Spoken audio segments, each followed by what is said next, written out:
Now, still talking about the National Association of Telecommunications Subscribers, NATCON, and how they have rejected the reintroduction of 5% tax. They have called on the Nigerian Communications Commission, the NCC, to approve a marginal 10% tariff increase for telecom companies to alleviate the rising operational costs in the sector. Joining us this morning is Public Affairs Analyst Dayo Akentoli. Good morning. Good to have you. A very good morning to all our viewers. Good morning to you both. All right. If you remember last year, I think 6th of July to be precise, President Bola Ahmed Tinubu had, excluded certain items from tax, and telecommunications was one of them. And now that there are conversations about the possible reintroduction of 5%, we've seen the pushback, from the telecommunications sector. So, let's get your thoughts first on that. Well, we wouldn't expect the telecom sector to really be happy with this because they've been pushing for a tariff increase for the longest. They haven't increased our telephone prices in about 11 years compared to things like electricity and fuel that have gone up all along. Tariff increases have remained pretty consistent for quite a while. Now, the operational costs of the telecoms companies has been on the uprise, especially things like diesel, which they use to run their base stations. Things like vandalism are costing them a lot of money. And so they've been appealing to the government to allow them to increase tariffs, and government has said no. And they said, okay, we'll continue to try. Even yesterday, the MD of MTN made a public statement that if they're not able to increase tariffs very soon, MTN could actually conceivably shut down in Nigeria. So they're on the ropes, they're in dire straits. And then they now see government asking them to increase their prices by 5% to the consumer on something that's not going to benefit them at all because they're collecting that money for the government. Who will get the bad PR? The man on the street will say, oh, Airtel has increased its prices, MTN has increased its prices. So as far as the consumer is concerned, they say that it's the provider that's increasing the prices. They don't care that the money is going to the government. So the service providers are saying, why should we take all the flack from our subscribers for something that's of no benefit to us at a time when we're really struggling and need to be permitted to increase our tariffs, and there's objection to that. So I can understand why the telecom companies are against it. Give us a further breakdown, if you can, because I remember during the Nigerian Economic Summit, a representative from MTN, I believe also, I hope I'm not wrong, was, present and, had the same complaints about how tough, the climate has been for them, and of course, they're not certain how much longer they will stay. And normally, if you think about, MTN, for example, you would expect that they're making trillions and trillions of naira, from Nigeria. There's absolutely nothing to complain about. But even them are complaining. Pretty much the same thing with the representative from Cadbury, Nigeria, also at the Nigerian Economic Summit, complaining bitterly about, how tough things are for them. So tell us about telecoms, and how tough really is it for them? What things are taking the most of their running costs? Well, diesel primarily, and security as well. And their argument is that due to the floating of the naira, that has escalated costs on things like diesel and things like equipment maintenance and repair, which are all dollar denominated. And that if you look at it, what they were paying in cost 10 years ago, when the current tariffs were fixed, that their costs have tripled and quadrupled from 10 years ago till now, but they've not been able to increase their revenue. And when they take similar services like electricity and fuel that are utilities, just like their utility, and the way those costs have risen, they've commensurately been able to increase the revenue, the amount that they charge. But that's not the same with the telecoms company. So there is some validity to the claim that they're not making as much as they used to make, and it is very difficult for them to break even these days. And so now imposing upon them an excise tax that will be of no benefit to them is completely a downside to the telecom services because they're not getting anything out of it, but they will get the negative public perception for the increase. So they say rather than that, allow us to increase our tariffs rather than putting this burden on us to collect this tax for you, which essentially is what the government is doing. They're saying we need things like tax breaks, we need things like subventions on power and insecurity, because a lot of their base stations are vandalized and their generators are stolen, their diesel is pilfered. And so these kind of things lead to the financial dire straits that they find themselves in today. So what would there be the possibility if the government doesn't pay attention to this pushback and the excise tax is actually reintroduced, what will that look like for the telecom operators, across all the different service providers? Well, the thing is, it will naturally lead to a price increase automatically because that 5% is going to be passed on to the subscriber. So it will reflect in the tariffs that we pay, not just for telephone calls, but even for your data that you buy. You'll see the cost going up. Essentially, 500 naira will still buy you 500 naira of airtime, but you get fewer minutes for it. Same thing with data. You'll get less bandwidth for the amount that you buy. And that, of course, coming at a time when Nigerians are going through the hardest times in recent memory in terms of running costs, what it costs to have a good quality of life on a daily basis, as it is. In spite of the increase in minimum wage, Nigerians are still struggling very hard to make ends meet. And at this time, we need less of anything that's taking away from our pocket. What we want is more into our pocket and less coming out. And this excise tax introduction, it should be classified as an essential good, basically. I'm not even sure if it's, about seeing it as luxury. I think it's more of, just scrambling for new ways to, raise more money, increase, taxation here and there, create new tax, ideas and concepts, that you can impose on the people, to raise more money. We're going to get to that, but, it's also important to mention, that everyone who has paid attention to the Nigerian telecom sector, would notice that there's one or two that are struggling, really, really struggling. If you walk into, I wouldn't call their names, you walk into the offices, you see their staff sitting there all day, probably one or two customers walk in, because they haven't been able to expand in so long to, get new customers, a new customer base, or expand on their services because of how tough it is, for them. But let's talk about the Nigerian government itself. It's almost every 4 market days, there's conversations about a new tax, a new duty that is being imposed in one sector or the other. Do you think that, do you expect that this is going to be the new norm? Because as it stands, we almost have no other choice but to tax the people. Well, I think it's common public knowledge that the costs that government needs to run its operations, we're not deriving enough revenue to cover the cost of running the government by way of both social services, running costs of government. The government's not getting enough revenue. So it's getting creative and looking for non-oil vehicles or means by which it can raise more money for itself to be able to provide all the services it needs to provide. The approach it seems to have taken or prefers to take is to find ways to extract money from the populace. I would say that that's probably an indolent way to go about it, that there are probably more efficient, less painful methodologies. For example, cutting cost of governance. All Absolutely. of you talked about that last time I was here. That probably should have been the first approach, because by the time they cut the cost of governance in about half, we probably can fund everything we need to in this country that we're looking for money now. But government has taken a relatively lazy approach and says, well, we got 200 million telephone subscribers in this country. There are 205 as of today active telephone lines. If you take 5% from every phone call, from every purchase of data, that's an astronomical amount of money that can come into government's coffers just like that. So rather than put the nose to the grindstone and get creative and innovative about ways to expand non-oil revenue, remember that the president himself, when he was campaigning, said we will expand the tax net. And this presidential committee on tax reform that he set up, headed by Taiwo Oyedele. And what's funny, I found out just a few days ago that when Taiwo Oyedele was in the private sector, when he was a partner in one of the top 5 accounting firms, when this tax was first introduced in 2022 in the Buhari administration, he stood up against it. He kicked against it.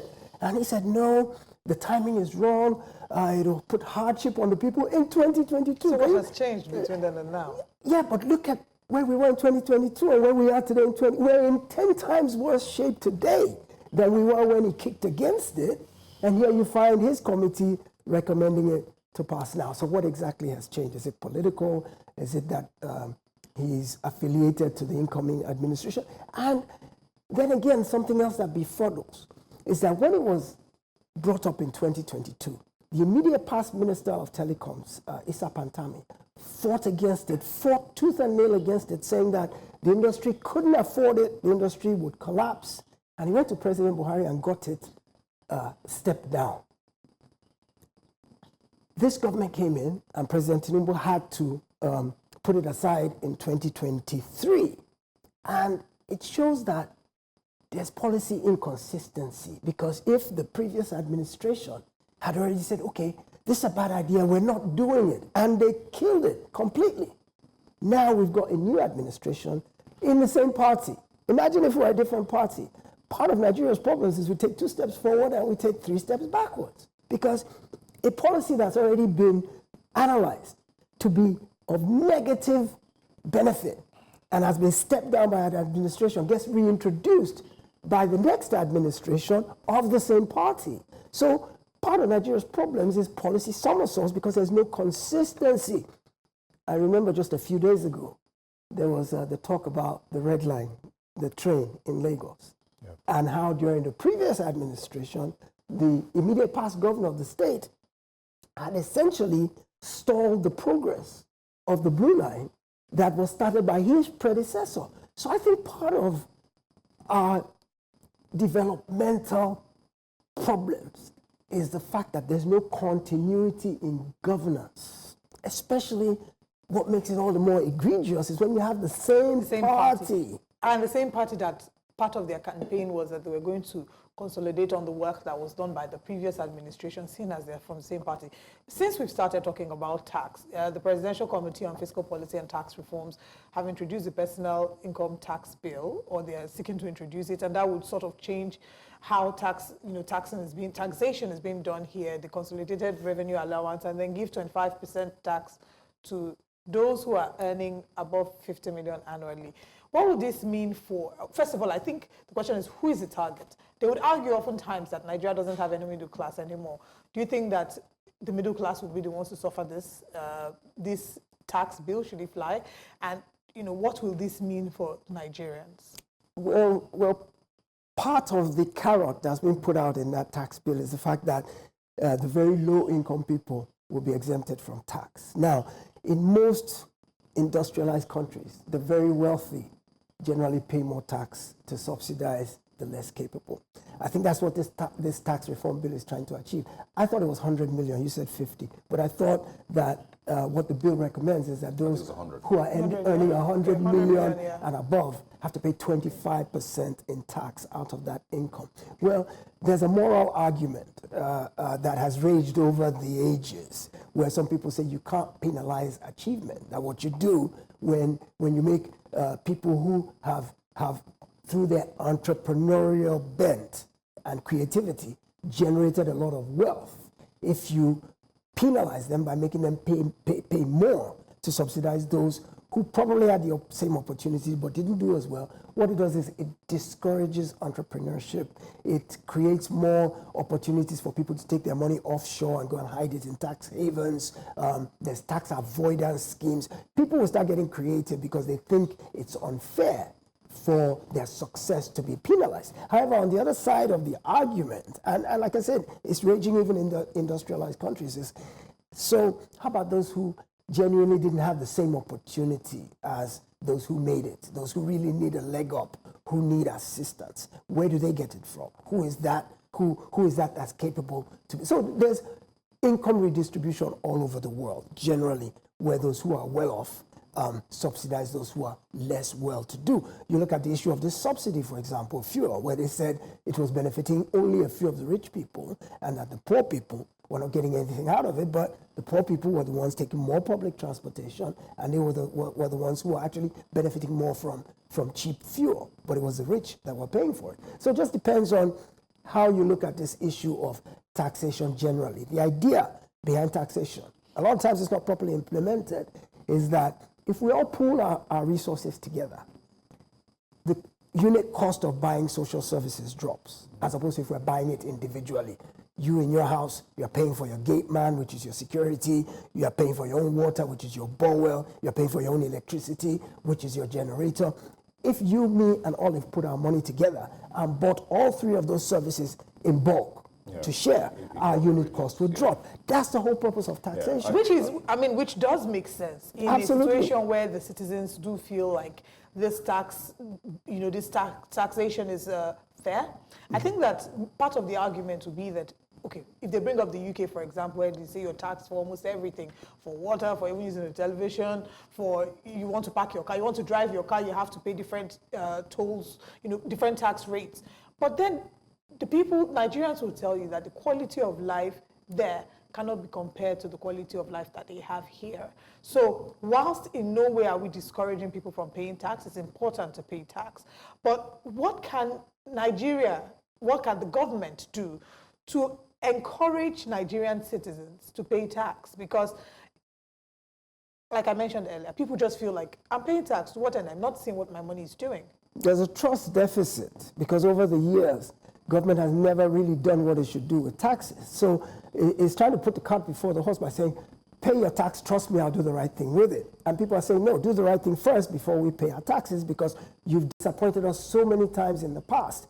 A lot of these monies have been diverted, a lot of leakages, a lot of corruption, to where in 2024, why should I still be paying for my own security? Why should I still be paying for my own water? Why? And then I'm providing all my services and you still want me to pay tax to you. You failed as a government to provide the basic necessities for life. And you still expect me to be able to give you the money when you failed to provide the very things you're supposed to give me the money with. So until government can overcome or find a way to cure that trust deficit and let people begin to believe in it. And I think one thing that will go very far towards doing that is for government to lead by example. Cut the cost of government. Look at this whole hoopla about CNG vehicles, for example, that's been over the last couple of days. I would have expected government in the announcement they made yesterday to say, we're converting all government vehicles to CNG. That would be one way to encourage Nigerians to embrace the technology. But they want us to do it, and they're not doing their own. Yeah. So even the minister, the person in charge of the committee, that the president that made the announcement yesterday, he's driving a petrol-fueled vehicle. They don't. So they obviously don't seem very serious. It's basically it's not a serious do what I say, not do as I do. Absolutely, and that has no moral foundation whatsoever. Nobody's going to buy it. Even though it's important to mention, that the CNG conversion, is optional. Yes. If petrol is too expensive for you, then convert CNG, and the government can argue that, well, petrol is not too expensive for us, so we don't have to all convert, But like I've continued to mention, that the government has not done enough to encourage Nigerians, to first of all, the safety aspect of it, and then the whole idea concerning converting to CNG. And many Nigerians, of course, know the way that things always go in the country, which is, right now, it is being marketed as a cheaper option. Yes. But give that 6 months, give it 1 year at most, it's going to be competing on the same level with petrol. Absolutely. If we're not careful, because that's the way that the Nigerian thing always works. Yes. Plus the safety concerns. I want you to speak a little bit more about leakages. I like what you mentioned about policy somersaulting. Yes. During the Nigerian Economic Summit Group, one of the people that I spoke with, a board member of the NSG rather, Nanaude, said the same thing, that we have a problem with one policy starting, and then being cut off by the next government. We never seem to make any progress. But speak about leakages. My argument is that Nigeria loses more money through leakages in government offices, MDAs, billions and billions of naira that really are meant to go into government coffers, but somehow, some way just get filtered away. What's it called now? The inflated budgets, inflated prices for contracts across the whole country. It's a major, major problem with Nigeria's funding. So tell us a little bit more about that. How can we stop leakages or block leakages and earn Nigeria more money?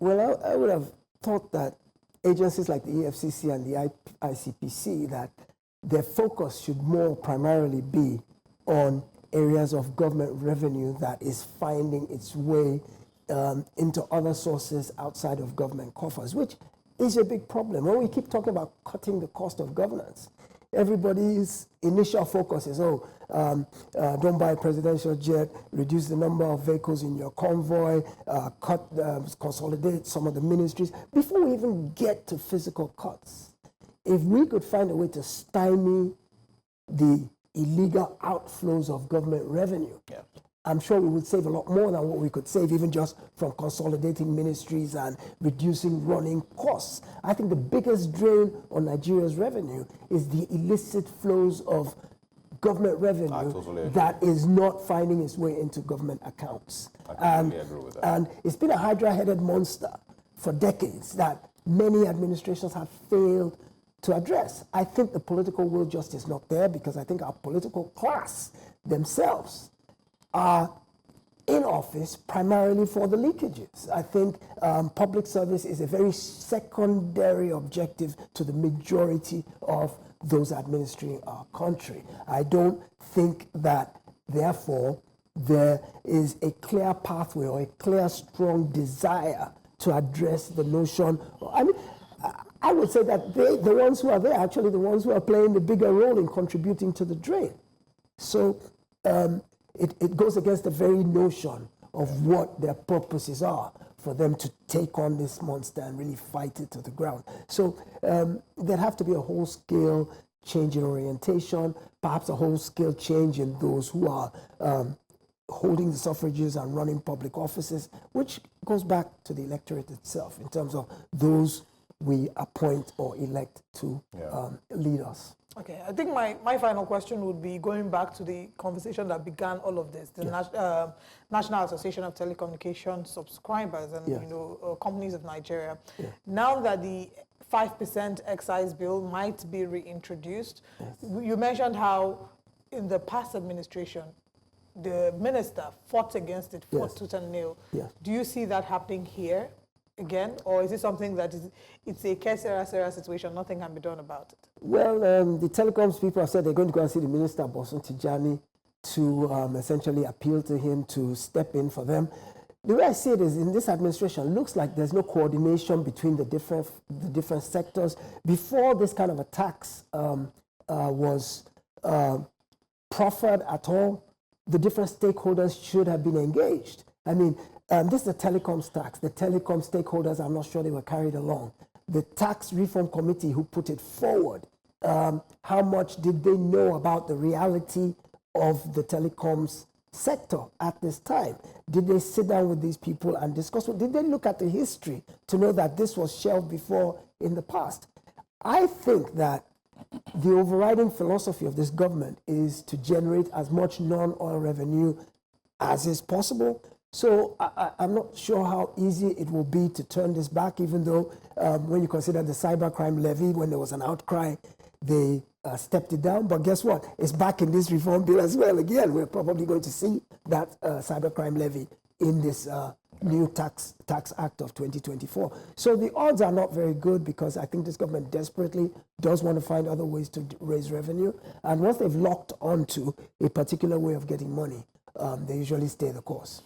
Dayo Akintobi, it's always a pleasure having you. Thank you so much for joining us today. My pleasure. Fingers always. crossed, I guess the next few days, weeks, we'll see what exactly becomes of this proposal and what that will mean for you and I with our data and our calls and all the like. Yes, indeed.